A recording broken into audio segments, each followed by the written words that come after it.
Yeah. Okay, we'll call this meeting to order. We are meeting here today to, yes, Mr. Cantala Mesa, here, Mr. Malloy, here. Ms. Frenchco.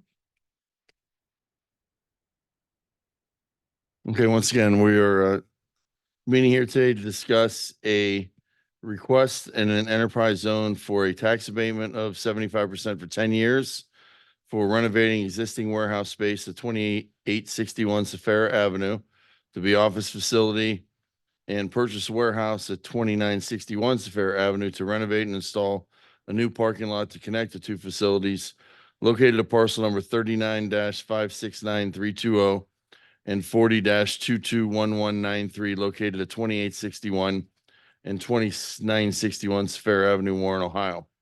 The company plans to invest at the minimum $900,000, at the maximum $1,295,000. And at this time, I'm going to call Nick Coggins from the Planning Commission to discuss the proposal. Nick Coggins, Trumbull County Planning Commission. So Dawn Incorporated has submitted an enterprise zone application to receive tax abatements in the amount of 75% for 10 years. To further addition, they're going to remodel their existing facility and purchase the facility next door, remodel that as well. This is going to for an expansion of their company. They are going to invest a minimum of $900,000 to a maximum of $1,295,000. Once we received this application, we did contact the city of Warren, who met with the company and talked about, representative from the city of Warren met with the company and talked about the potential investment and job creation. They proposed that to their city council last Wednesday, January 10th. City council did review and after some discussion, did approve 10-0 to approve this tax abatement. At the Planning Commission, we did send out notifications to the affected school districts. This is on two different parcels, so there's actually three school districts: the Joint Vocational School, which is Trumbull County Career and Technical Center, the Warren City School Districts, and the LeBray Local School Districts. So a hard copy was sent out in the mail, and an email was followed up with all the information regarding the abatement. It was brought to my attention after those notifications were sent out that there was a clerical error in the annual pay for the job creation that has been corrected in your packets. It was originally a leftover from the last project that we did. This is a agreement template that we use that's been approved by the Trumbull County Prosecutor's Office, and we update the numbers for project specific. So I had made a clerical error and forgot to update the job numbers. That is now updated in the new packet in section 2 under employment. And then we did verify that there is no floodplain located on the two parcels in question. Looking at the National Wetland Inventory mapper online, there's no indicators of wetlands in that area according to the National Wetland Inventory mapper. And the two parcels in question are zoned manufacturing B, according to the city of Warren, and the proposed use is allowable in that manufacturing B zoning district.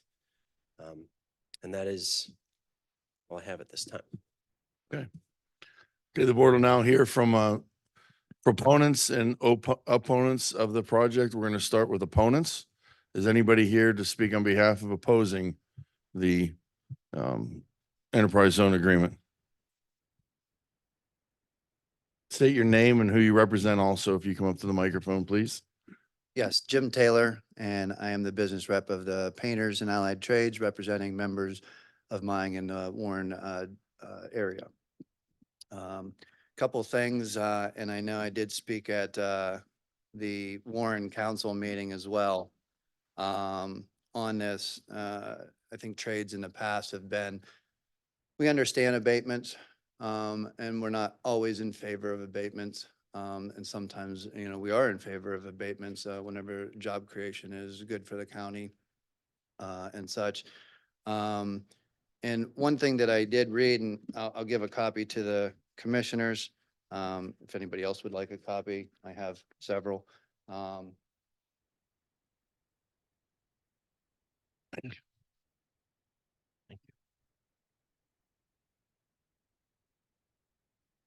So one thing that I would like to point out is enterprise zone agreements and glasses here real quick. In the second paragraph, and I had highlighted it, enterprise zone serves as an additional economic development tool for communities in attempting to retaining and expanding their economic base. Because of far-reaching effects of tax incentives, the enterprise zone should be used as a tool of last resort. Okay. A community should attempt to satisfy business needs through other assistant programs prior to considering tax incentives. In all cases, tax enterprise zone agreements should be negotiated cautiously. This is right out of the state of Ohio.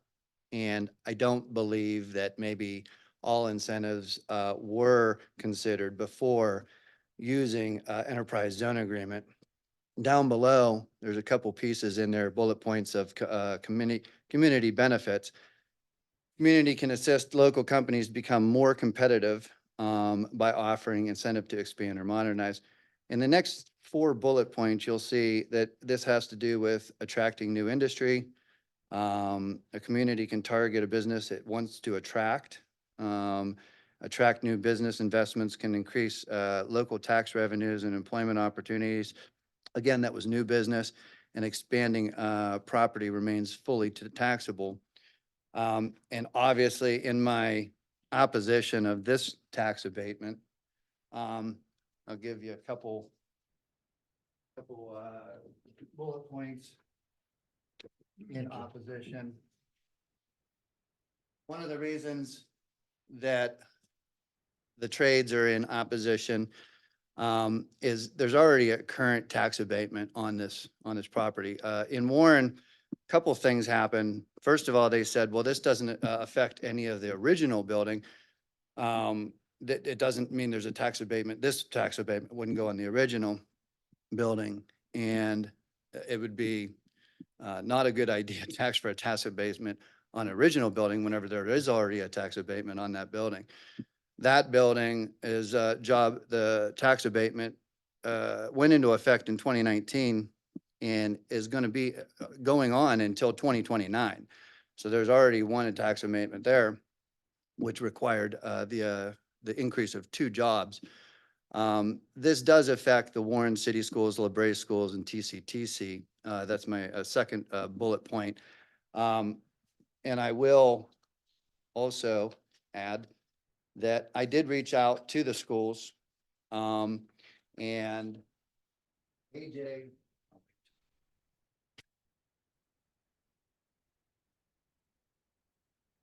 from LeBray, he's the superintendent, was not at work yesterday. I did send him an email. I did reach out to TCTC, which was Jason Gray. Jason Gray did not know about the thing. I'm not saying that the 14 days was done properly to reach out to the schools in a lot of cases. And I did talk to the superintendent that a lot of cases, these are done after they find out about it after the fact. And just as maybe a future thing for the commissioners, whenever it does affect these school districts, they know the superintendents may be reaching out to them to make sure that they know about them would be a great thing for community involvement relationships. So anyways, in this statement from Jason Gray, I got through an email. I'll read it. It says, Mr. Taylor, I'm ready to express my opposition to the current request for tax abatement for Dawn Inc. due to the fact that the company has already has an abatement that will not mature until 2029. Tax abatements such as this will affect the future property taxes that help our local school revenue.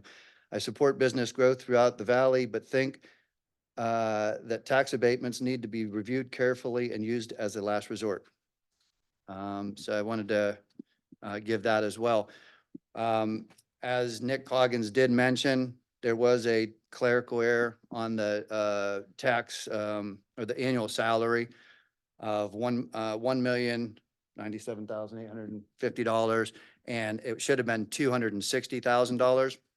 Although I do have the actual agreement that was at the Warren City council, which whenever I was in there, I stated that that is what, because there's a few new council people there, and I wanted to make sure that they were understood some of that portion in there. So again, they don't, there was a couple of them that know about it now. Don't know if that'll actually change their stance or not, only due to the fact that Warren City Council has nothing to lose on this. Okay? In fact, they'll gain if there's job creation, they'll gain in income taxes. Now, the only way it would affect Warren individuals if, you know, they go into school, if they look for mill levies and stuff like that for schools, in case this would affect that, you know, by giving that money to the company. So with that, I'll end. Them are my statements, and if anybody else wants to.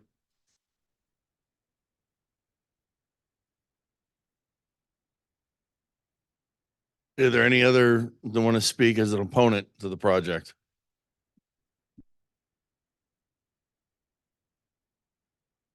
Okay, hearing none. Oh,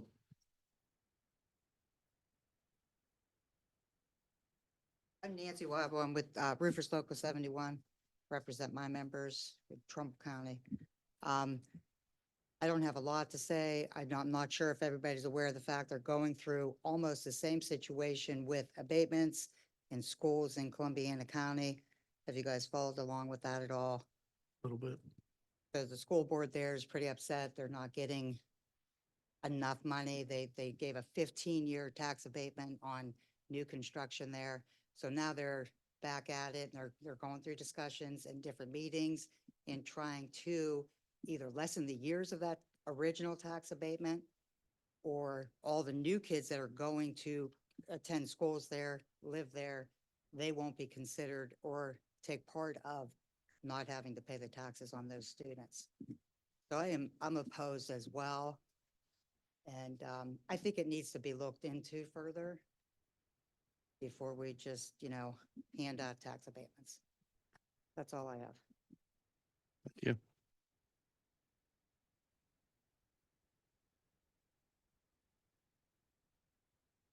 Anybody else want to speak in opposition to the project? Okay, this time we'll open up for proponents. Anybody want to speak in favor and support of the project?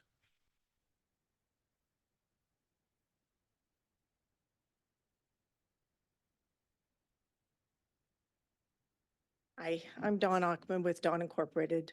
For those of you that don't know me, we are a 30-year business in Trumbull County. We have been in the city of Warren since, I believe, 2012. I'm going to argue we're the largest construction company within the city limits. We work within a 4 to 5 hour radius. We work commercial, industrial, and federal projects. When we built the building in 2017, we had, I believe at the time, 23 employees. And with the tax abatement, I believe we agreed at the time to create 4 new jobs in 3 years. We've exceeded that to the point that since then we've created 33 jobs. We are going to expand 13,000 square feet. So the 2961 is a warehouse that's 8,500 square feet. That is going to be our shop and maintenance garage. The 4,500 square feet, which was our current shop, is going to be all modern offices. At this point, we're agreeing to employ 4 new full-time people and 1 additional part-time person within 24 months. We actually think we will exceed that by double.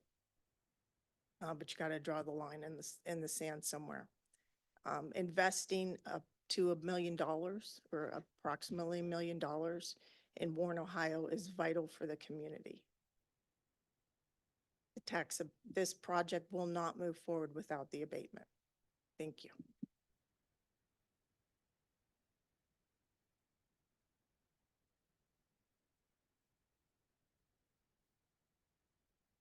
Is there anyone else who wants to speak in favor of the project? Any other proponents to speak in favor of the project?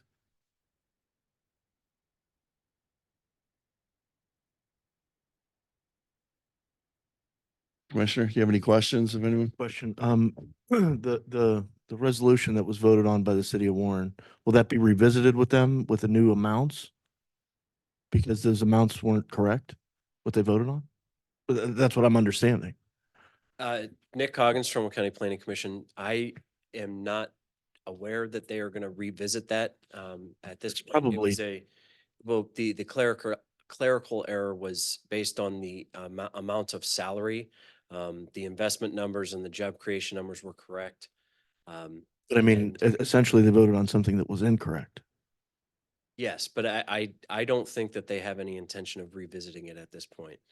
Have we reached out to them? I have reached out to the contact with the city of Warren, and I have no inclination that they're gonna revisit it. Then they believe that it's substantially the same and it was a clerical error that's rather obvious clerically. That's a exorbitant salary for 4 people, so. Right, no, I get that. I just, Yeah. if you're gonna vote on something, you want to vote on it correctly, I guess. I can revisit with them again. I- and I see would if like that's that. if that's what they want to do, but I would certainly be in agreement with that. okay.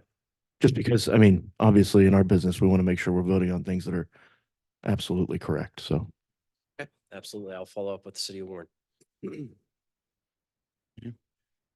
One question I have, maybe Ms. Oakman, you can answer possibly. It's 75% that I'm seeing on here. Is there any interest at all? And when I read in enterprise zones and incorporated areas, a lot of the ones that I see that we've done before and other ones statewide are, they stay at the 50 to 60% mark instead of 75%. Has that been considered at all? Or would that be anything at all that would be tolerable with you? Okay. I know above that, we have to get actual approval from a school board on that. 75% is the threshold to not have to get approval from the school board. But there are lesser ones from the research that I have and the paperwork that I have up here too, that that offers it. And I was just asking just to see if that was the norm or not. I'll have to do some research on that. Anybody else have questions? Comments, statements?